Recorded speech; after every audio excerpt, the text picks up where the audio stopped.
We shouldn't take Israel's claims of human shields at face value, because they have an extensive history of lying about it.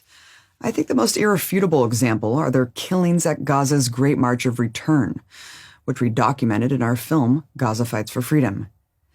At this Great March, Israeli snipers directly targeted and killed 183 unarmed demonstrators, including 35 innocent children at these protests, journalists, marked press, medics performing medical aid, a man in a wheelchair, and so many more. But Israel said they were all human shields, so it was all legitimate. Here's where they really exposed themselves.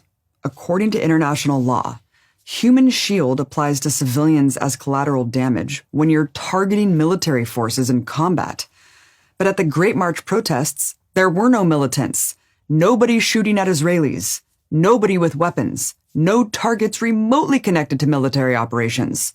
So if all of those children, medics, journalists, and disabled people were human shields, who were they shielding? Even when they killed celebrated female medic Razan al-Najjar, they released a propaganda video saying she was a human shield. But shielding what? Under no circumstances would killing that many civilians at an unarmed protest, with the defense that they were human shields for non-existent military targets, hold up for a second in a war crimes tribunal. Today, Israel relies on the fog of war to make this claim seem possible.